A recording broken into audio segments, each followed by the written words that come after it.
Well, we have quite a bit of appetite from foreign investors. Currently they're accounting by about 60 to 70% of total trading.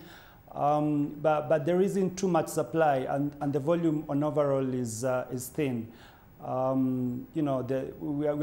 are basically looking at, next week we are having results. Kenya Airways is coming up, Safaricom coming up first week of November, then third quarter earnings for most of the banks. And so we are seeing quite a bit of position taking on that, but the volumes remain generally thin.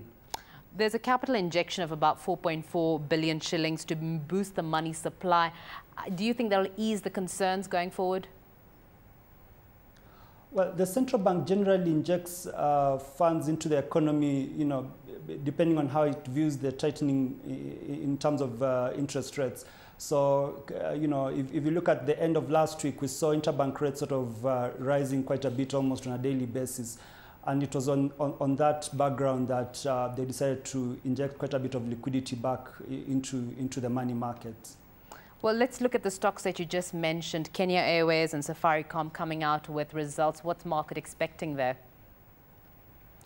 Well, Kenya Airways, it's a bit of a mixed bag. It's probably a little bit bearish, but we are waiting to see what will come out, and just basically the indicative numbers going forward.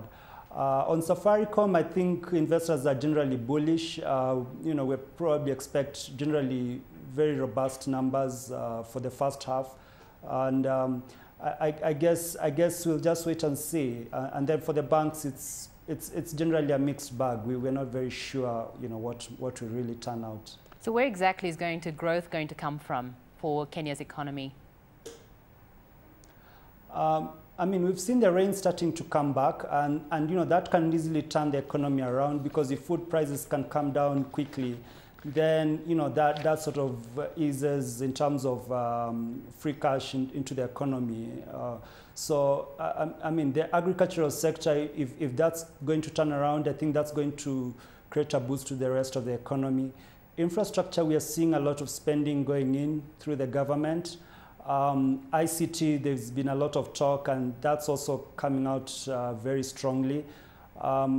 So I would say on overall, if we have rains and the current momentum keeps up with the government, we might see a recovery almost across all sectors.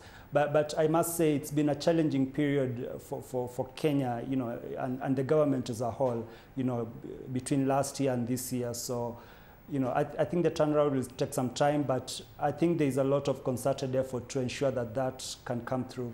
Talking about infrastructure, like you mentioned, Kenya's Bamburi Cement has sold 11% of its shares into Athi River Mining.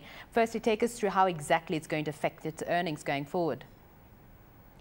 Well, Bamburi got those shares when Athi River Mining wanted to raise funds some time back and to build the current Kaloleni plant in Mombasa. And, Bamburi also holds stakes in East African Portland, and for quite some time, the three were the major players in the cement industry. Bamburi is currently expanding in Uganda, Hima Cement, so it needs quite a bit of cash. It's spending about $100 million in Uganda to expand capacity. So, having sold that stake, that's going to add into, to the cash that is going to expand in Uganda. And for this year, we might see some gain coming in through the earnings.